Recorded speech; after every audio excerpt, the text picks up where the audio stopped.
It's r/entitled parents time. She's after daddy's money and she's even willing to sacrifice her sister's wedding to get it. Voicey Veterans, prepare your defenses in this episode of VoiceyHere's Entitled Parents. This story was called, You're Getting Married? But What About My Cruise? The cast, good cousin, good husband, good cousin's husband, and entitled cousin, good cousin's twin sister. You can call her evil cousin too, both work. So this story doesn't involve me too much, but I know quite a lot of evil cousin's actions and behavior through stories family members and GC told me. Ever since we were little kids, my cousin, good cousin, and I have been best buds. We lived only a few miles away from one another, so we would bike to each other's houses, play in our backyards, and play video games. Good cousin comes from an extremely wealthy family. Her dad, my uncle, started a business when he was 20, and it has been super successful to the point there are now several large locations across the globe. Even though this family is crazy rich, they live a very modest lifestyle. They live in a small 2-story home on a few acres of land, and a very large pond takes up most of it. The one lavish thing they do is that every 2 or 3 years, they go on a cruise. GC is one of 3 children. She has an older brother and her identical twin sister, EC. You may think the good twin evil twin scenario is only seen on the TV screen, but GC and EC are the real world equivalent. GC is kind and generous, while EC selfish and entitled. EC always had this idea in her head that because her dad was so wealthy, she didn't have to lift a finger in life to get what she wanted. Good things just came to her, GC and their brother, but GC had the common sense to know that she can't always rely on daddy's money. Despite getting pretty much everything they wanted growing up, GC and her brother never had entitled attitudes. Their parents are also super nice, so EC was always the evil standout of the family. EC's attitude only got worse as time went on. Eventually, EC got married and had a kid, a boy.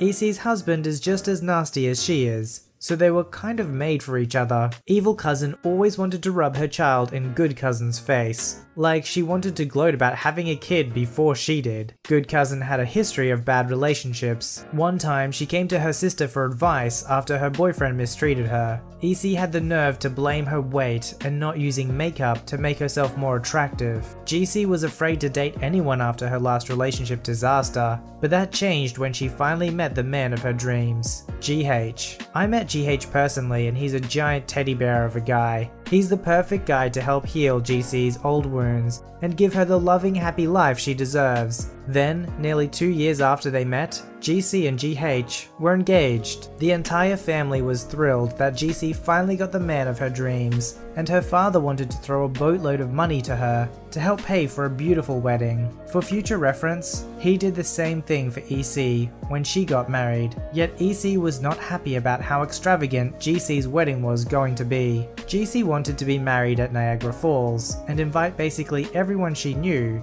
and her father was going to pay for pretty much all of it. EC was furious. She talked to GC and their father about the wedding, and how all the money being spent better not interfere with the family's upcoming cruise. Yes, they still went on cruises together every few years, despite the children being grown and having families of their own. Their father said that because of the wedding and how expensive it was going to be, the family cruise would have to be pushed back another year or 2. EC practically exploded. She blamed GC for taking the cruise away from her and her precious boy, who was 5 at this point. She said she told her son how they were going on a cruise and how now he's going to be upset because his selfish aunt wanted to get married instead of giving him a happy week in the tropics. EC even had the audacity to demand GC to reschedule the wedding for next year so they could go on the cruise instead. GC, who is normally not a confrontational person, had it with her sister's attitude and told her if she wanted to go on a cruise, she would have to pay for it herself. EC and her husband were nowhere near as wealthy as their father, and there was no way he was going to reschedule his own daughter's wedding just to give EC what she wanted. EC's ranting went on for weeks, flipping back and forth between blaming her sister for ruining her son's year and begging her father for money to go on a cruise because she and her family deserved it. She drove GC to tears, and she ended up calling me up for advice. My only advice to her was to give EC, who normally gets everything, nothing. And by nothing I mean don't invite her to the wedding. Like most sisters would do, GC wanted EC to be one of the bridesmaids, as she was a bridesmaid for EC's wedding. Not inviting her would be a major upset for everyone involved, but it just may be the thing to teach EC a lesson. So she did just that. GC called up her sister and flat out told her that if she didn't change her attitude, she didn't want it leaving a sour taste at her wedding. Again, EC blew up shouting at GC, calling her all sorts of names, and again, blaming her for the cruise being cancelled. GC hung up and decided not to invite her to the wedding. The wedding was amazing, and I ended up being the bridesmaid to take EC's place. Yes, I was invited to the wedding originally, but GC didn't want me to be a bridesmaid, only because she knew I hated dresses and I'd rather wear a suit. But I said I'd wear a dress just for her special day. It's been a few years now and GC and GH have a beautiful little girl and have a baby boy on the way. EC is still in their lives and is still nasty as ever, but she doesn't come to her father begging for anything anymore. Because after her behavior towards him and GC, he threatened to leave her out of his will if she continued to pester either of them. Maybe now that she's not going to get everything handed to her on a silver platter, she'll change her attitude for the better. Or at least, that's what we all wish to happen. Imagine working so hard your entire life to provide for your family, only to have one of your children basically treating you like a big piggy bank that they can smash anytime they want cash from you. No wonder the father threatened to take her out of the will if she wouldn't chill. Because you know what's more important than money? Is having good relationships with those close by you. Treating other people how you want to be treated. And that's not what EC did in the story. This story was called Entitled Parent Expects Birthday Girl's Mum to Watch Her Kid at a Pool Party While She Leaves. This happened about 2 years ago when my daughter was in kindergarten. We were invited to one of her kindergarten friend's birthday. It was a swim party at the local YMCA. There were specific instructions on the invitation, because this was a party for 5 to 6-year-olds. The parents must stay with their kids while attending. There were about 14 little kids running around the pool for this party, so to put it all on one mother and one lifeguard would have been too much. I knew some of the other mothers attending, so we all were going to have fun sitting poolside watching over the kids with birthday girl's mum. Enter entitled parent. She comes in with her son to the poolside dressed in regular clothes. She tells birthday girl's mum that she has to run a few errands and should be back in 20 minutes, before abruptly leaving her kid standing there. BG's mum didn't have time to respond before this EP was gone. EP's son was a known troublemaker in the kindergarten class and had often picked on all of our kids. The BG's mum couldn't leave the poolside while the kids swam as a part of the agreement for renting the pool, so she had to ask one of her older sons to show the EP's kid to the bathroom so he could change into his swimsuit. Meanwhile, BG's mum vented to us as she was already understandably stressed and couldn't believe what had happened. She told us that, had she just asked me before the party, we could have worked something out, but I can't believe she just expects me to have complete responsibility of her kid when I'm clearly occupied. To make matters worse, the kid had disappeared when it was time to get everyone dressed to have cake and watch the birthday girl open presents. Eventually he was found bugging people back in the bathroom. Not sure how he was bugging them. I heard that part later as I was getting my kid dried and dressed. To make matters worse, the trunks he had been swimming in were his short pants, and he had no towel. Luckily, one of the other mums brought some spare towels to dry him off and sit on at the table and chairs inside a conference room area where the rest of the party would be held. By this point, it's been an hour since EP left him. He was his usual rough self and fussing that he wanted a bigger piece of cake, even though they were all the same size. And the kids reluctantly included him in the party games. This part of the party lasted another hour.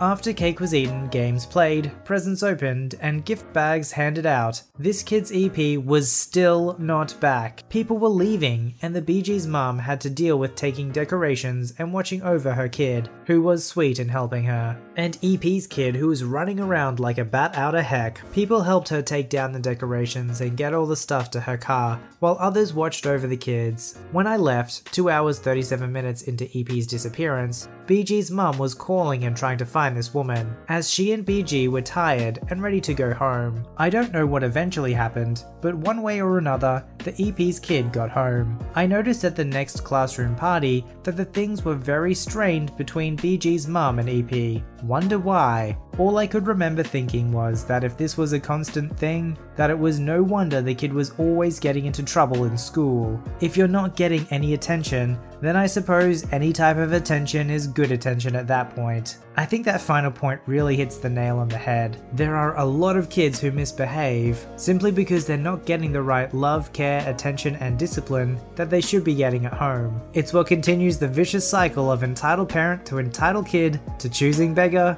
back to entitled parent again. So maybe just try and invest in your kids just a little bit and they won't turn out to be terrible people.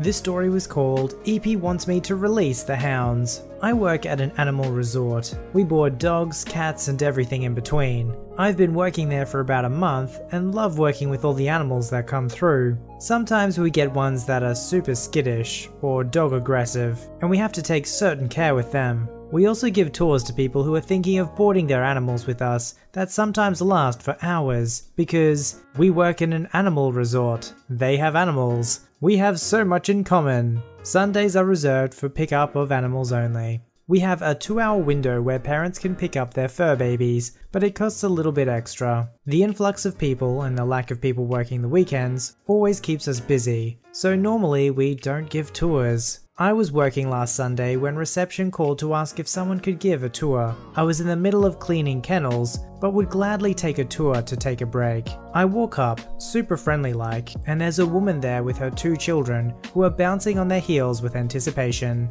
I ask her all the normal questions. What size is your dog? What breed? Have you boarded with us before? Red flag number 1 is when she hesitated to tell me what kind of dog she had. Okay, weird, but it is what it is. Maybe it's a new dog. I take them back to the runs and the kid instantly let go of their mother's hand and starts going over to the runs, fiddling with the locks. Please don't do that, I requested, looking at the mother who looks like the cat who ate the canary. It's fine, she replies. I told them they can come and play with the dogs today. That's when it dawns on me. She doesn't have a dog. She wanted to come and look at dogs with her kids. Putting on my best smile, I continue to walk her through the different areas that we offer. In our most expensive area, we have cameras that allow our clients to watch their dogs during the day. They're usually full during the weekends, but this particular one, we only had one full of 2 90-pound Akitas, one being very skittish and male aggressive. They have a curtain over their run so they won't bark at the other dogs, and the son runs over